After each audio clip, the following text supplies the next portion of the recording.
Hey, good morning. Happy Monday. Welcome to Hobby Evolution, episode 192. It's Super Bowl Monday, the day after. Let's take a quarterback look at everything Super Bowl this morning. Hobby wise, before we get into Super Bowl talk, hobby wise, yesterday, I had planned on making a trip to my local card shop.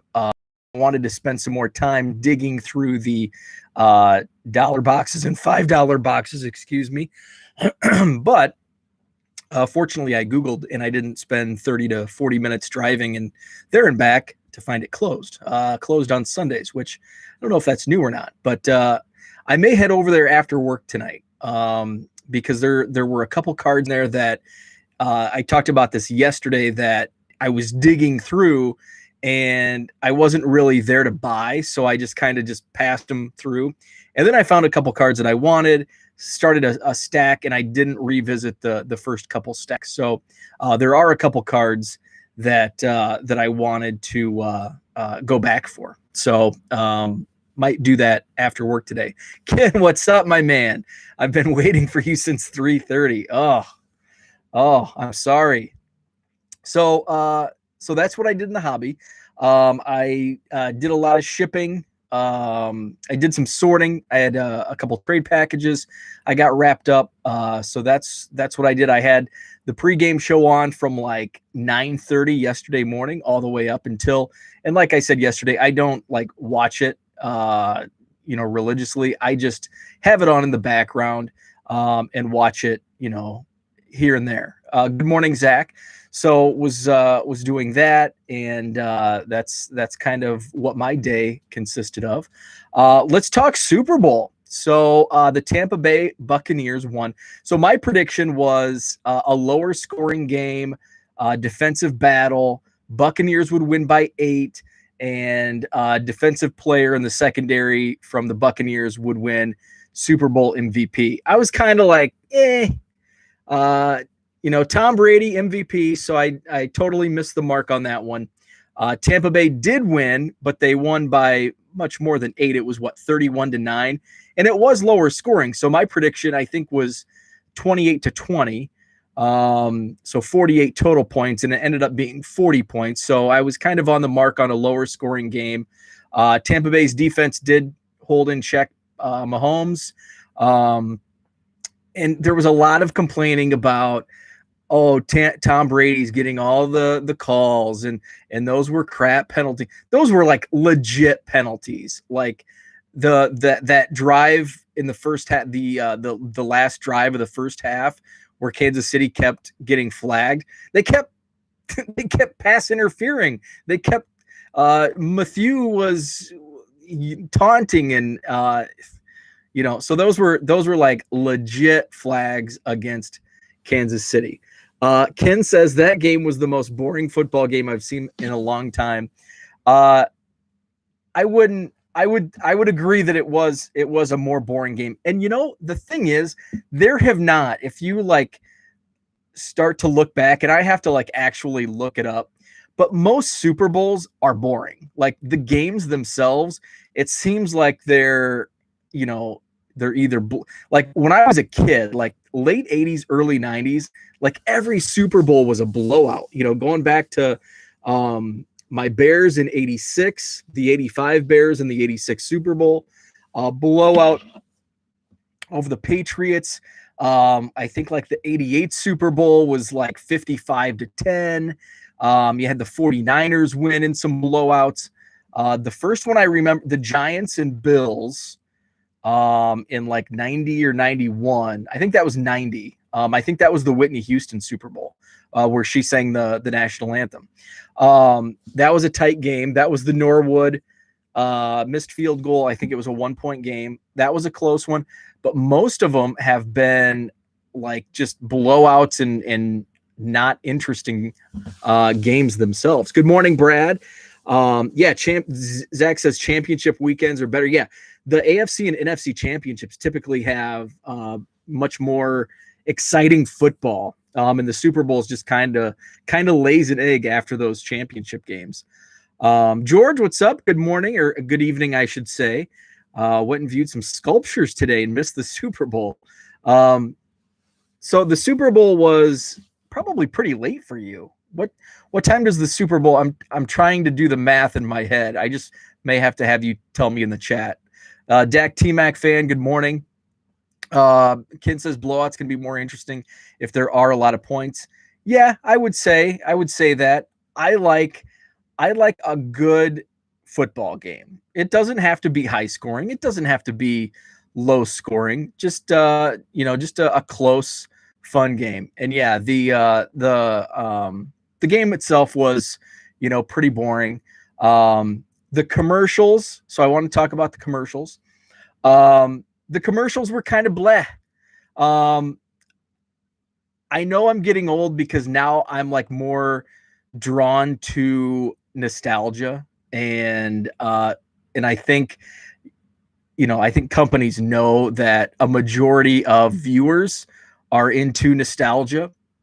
And so, in the last decade or so we've seen a lot more nostalgia driven commercials for the Super Bowl. So I wrote down I think four commercials that were my favorites. The Cheetos with Shaggy, It Wasn't Me, with Ashton Kutcher and the girl from 70s show. I can't think of her name. Mila Kunis, I think that's her name. That was awesome because I love Shaggy and I love that song. It came out when I was in college, so it takes me back. I thought it was clever. I thought that was a really good one. The Edgar Scissorhands. So Edgar was Edward Scissorhands' son. And Winona Ryder is in that commercial. And that was for one of the car companies. I don't know if it was Kia, Hyundai. I don't know which car company, but I thought that was cool. An ode to Edward Scissorhands. Early in the Super Bowl, Bud Light Legends, where you had the one guy, the opera man singer from shoot, what was that string of commercials they did? Real American Heroes, and then they changed it. I don't know if that was around 2001 when they changed. I think it was around 9/11 when they changed it from Real American Heroes to Real Men of Science and stuff like that. So that guy was in there. The one that I completely forgot about was Yes, I Am. That guy. You're yeah, I'm Coach Krzyzewski. You're Coach Krzyzewski. Yes, I am. So that guy was in there. So I love the Real Men of Genius. Thank you, Brad. Real Men of Genius. So I love the Bud Light Legends. I want a Bud Bowl, man. I totally want the Bud Bowl to return. Love the Bud Bowl. And then the last one I wrote down was Uber Eats with Wayne's World. Loved Wayne's World when I was growing up. Cardi B makes an appearance, so it has some like current relevance in there. So that was awesome as well. So and that's kind of like it seems like the older I get, the less I like commercials as well. I think the older I get, the more crotchety I am. The less I like the game, the less I like the commercials, the less I like the halftime show. However, I really liked the halftime show. I like the Weeknd's music. And it was not, I wish that there would have been like more some collaboration. There was no collaboration. Like in years past, there's been a lot of collaboration with other artists. There wasn't anything last night. So that could have been done. I wish, they could have had some collaboration. I really like his songs. He opened with Starboy. That was like his first hit. I love that song. Blinding Lights is a big hit. So I really liked the Weeknd. It's like you can't get much more relevant than the Weeknd because he was like the top selling artist in 2020. And I know that the older we get, the less inclined we are to listen and understand pop music. And I talked about, I tweeted this out, earlier this week. It's kind of like how our parents, when NSYNC and Britney Spears performed at the Super Bowl, they're like, what's NSYNC? What's this? This is stupid. We're there. We're at that point. where we look at current artists and say that. I thought it was a great show. One of my friends on Facebook actually posted something that was pretty poignant about the halftime show. And so if you hated The Weeknd, like realistically, who would you have in the halftime show? The Weeknd was one of the top selling artists of 2020. And so he was saying it tongue in cheek, like, are you going to bring out, Michael Jackson and Prince from the dead? Led Zeppelin's not relevant anymore. So it was, he added a little, shade on there as well. So, realistically, I think I thought it was a great show, good music. I liked it. I enjoyed it. So Ken says college football for the win. I go back and forth between college and NFL. Lately, I've been more into the NFL than I have into college football. And typically, I'm more into college basketball than the NBA. Like up until this year, I've not watched the NBA at all, and now it's like I watch a ton of NBA and I watch no college basketball. That'll change once tournaments start. Once the conference tournaments start, then I'll start paying more attention to college basketball. So in Korea, thanks, George, 8:30 a.m. Okay, so that's cool. Yeah, the Penis Park. I don't even want to know what the Penis Park is. Check my Twitter. Oh, okay.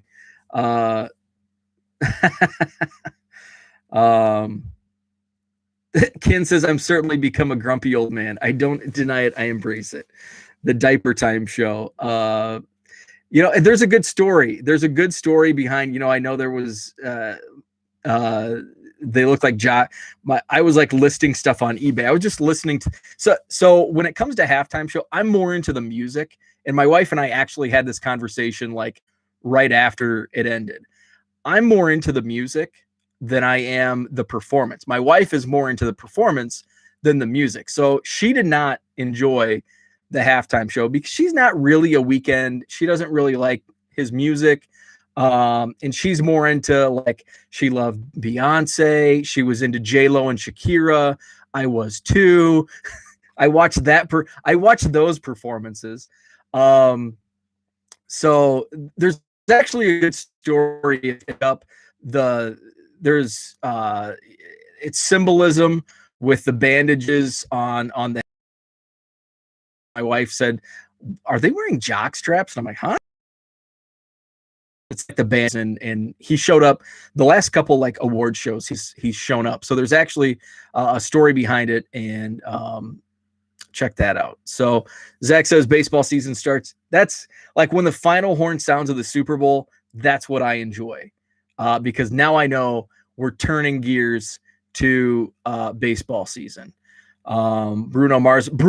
Yes, Bruno Mars was an awesome show. I agree. I was happy to have someone do the halftime show that I've never heard of. Politics are being shoved in our faces everywhere we turn, so it was nice to not have. Yeah, being shoved in our faces everywhere we turn, so it was nice to not have. Yeah, I agree. Bruno Mars. Yep. So that's my take on the Super Bowl. Janet Jackson was good. Janet and Justin Timberlake. That's one of the moments where I remember where I was, and I remember that moment. The moment. I was with my buddy Quincy, and we were in his apartment. I think we were just out of college. Someone roll out Mick Jagger next year, right? I think that was my buddy. I think Mick Jagger might have been one of the names that he tongue-in-cheek suggested, bringing out Prince and Michael Jackson from the dead and rolling out Mick Jagger in a wheelchair. U2. Did U2 do a recent Super Bowl, maybe 10 years ago? I thought U2 did a Super Bowl fairly recently. Oh yes, the national anthem. So, okay, I'm not a twang. I enjoy some country. I do not like twang. I like the like early 2000s country where it was like rock country. So like some of the Toby Keith. I love Montgomery Gentry. Going back, I like Alabama, but I'm not into like the twang. And there was way too much twang at the start with who was it, Eric Church, and I'm like, oh man. But then whoever, I don't even know her name, but she jumps in, and then it was like the collaboration was great. I thought that was a great national anthem, one of the better national anthems. You know, I would say just off the top of my head, top 5 for sure. Whitney Houston, hands down, number 1, best Super Bowl national anthem. She was great. Travis Tritt. What's Travis Tritt sing? There's some twang country that I like. I can't think of any Travis Tritt. Pearl Jam. Oh yeah, I'd love Pearl Jam. Yeah, and Zach, that's what I hated when they started recycling, and I think they did that. I think they did it after Janet Jackson, where they got away from mainstream because they wanted to avoid, you know, something similar happening.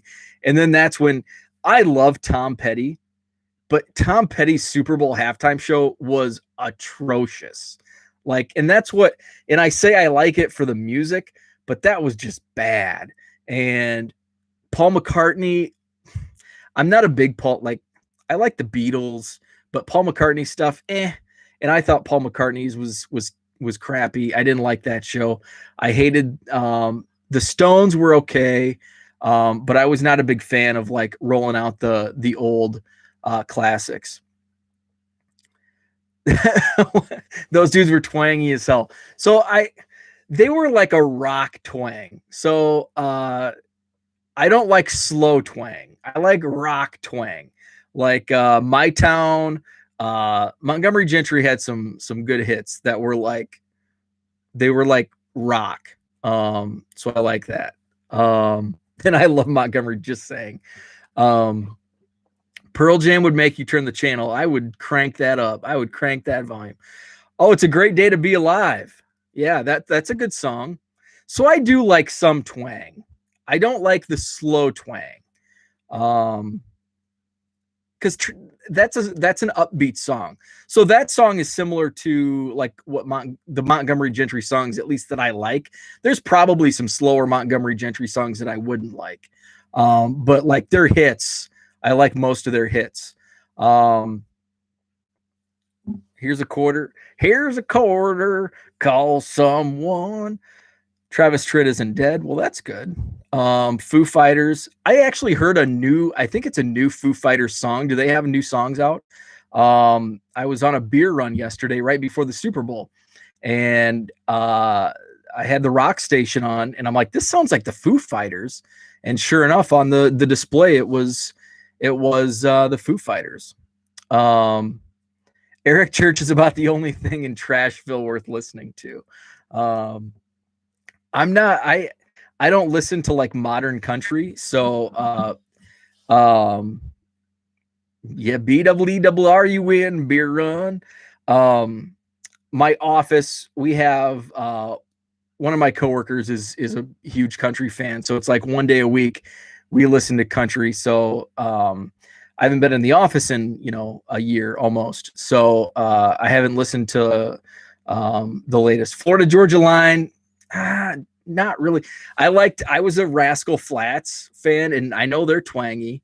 I liked some Rascal Flatts, like that era, like 2003 to like 2010. Like I liked that. Dierks Bentley. I was a huge Dierks Bentley fan. I liked some of Toby Keith's stuff. Loved Montgomery Gentry. I love Alabama. So I like some country. But I just didn't like the way the anthem started. It just sounded too slow to me, which I guess it is the anthem. That's the way it's supposed to be. I have now disowned Texas Car Dude. So that's my take on the Super Bowl. I'm a huge Tom Brady fan. And I was thinking about this this morning that people hate Tom Brady, and I don't know why. I know there's the whole like the Patriots were cheating and deflate gate and all that stuff. But here's why I really think. I think we can't relate to Tom Brady because he's this like super good looking dude, amazing athlete, supermodel wife. He is like the 80s villain that we all hated in the 80s movies. Okay, he's Johnny Lawrence Cobra, or he's Johnny Lawrence original Karate Kid. We are Johnny Lawrence Cobra Kai. So and we are like the nerd next door friend zoned guy, and Tom Brady is super jock that always gets the girl, and that just like Tom Brady. I think he's awesome. I've grown to become a huge Tom Brady fan. I'm not a Buccaneers fan. I like Gronk because he's hilarious. But I've respect. I was a huge Joe Montana fan growing up. Like Joe Montana was like number one to me, and I had a hard time when Tom Brady was getting close to Joe Montana's Super Bowl numbers. I like couldn't. It's like nope. Joe Montana's still the greatest.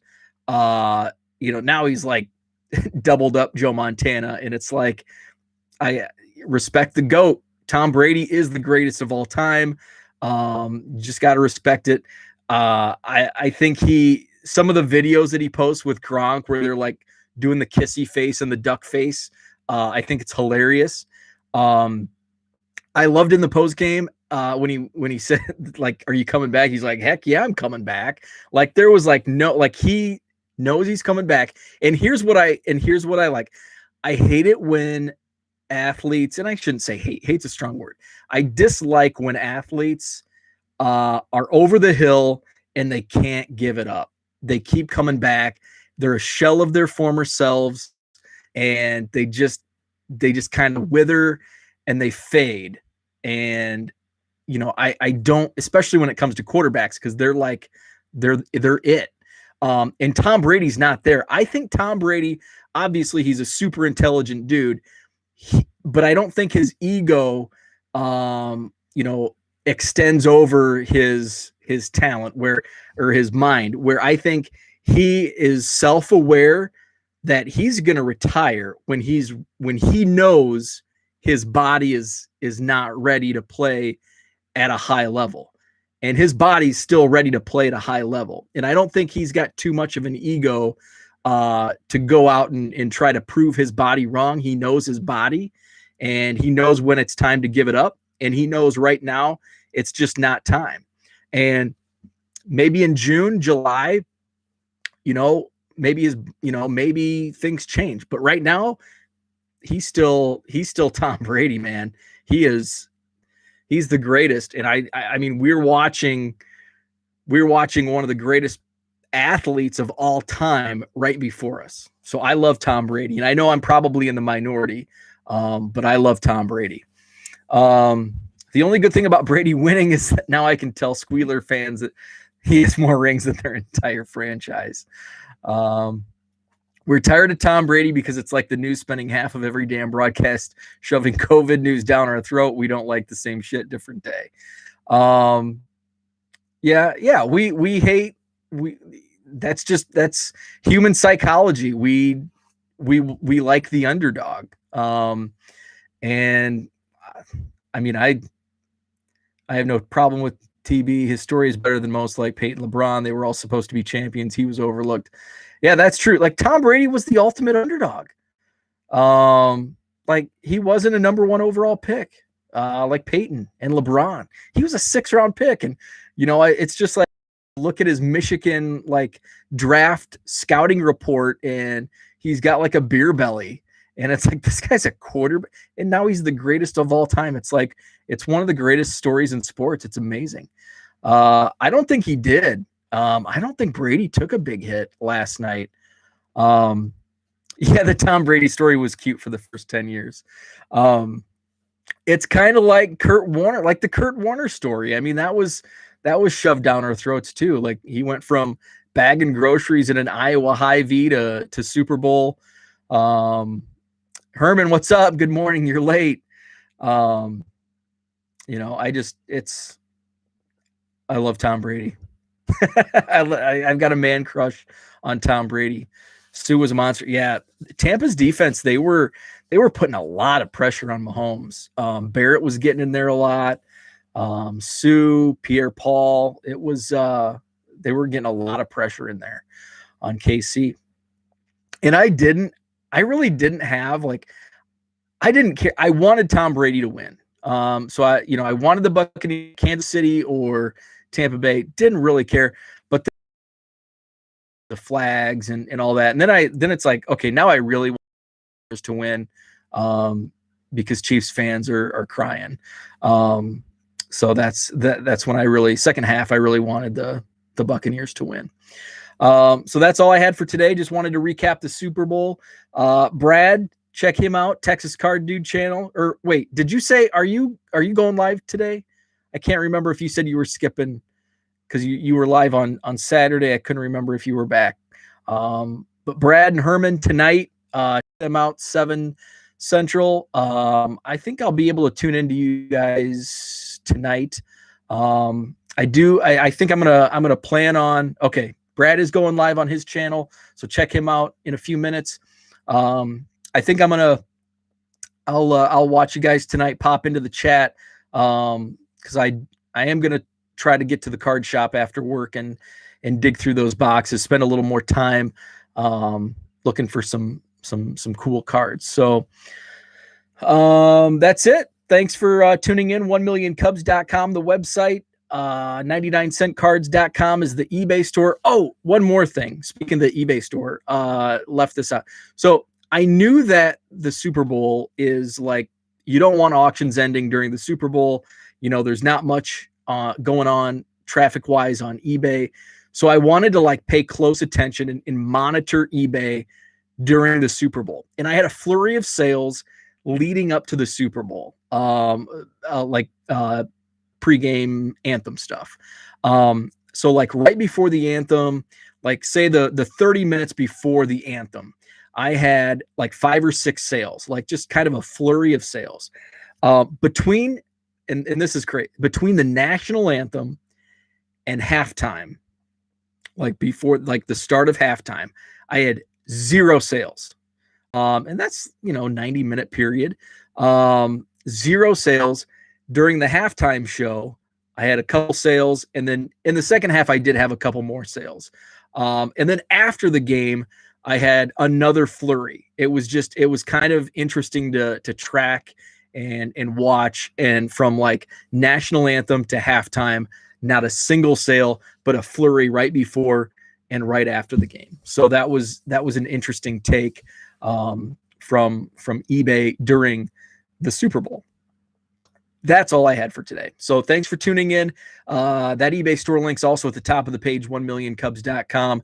Have a great Monday, and I'll see you back here tomorrow.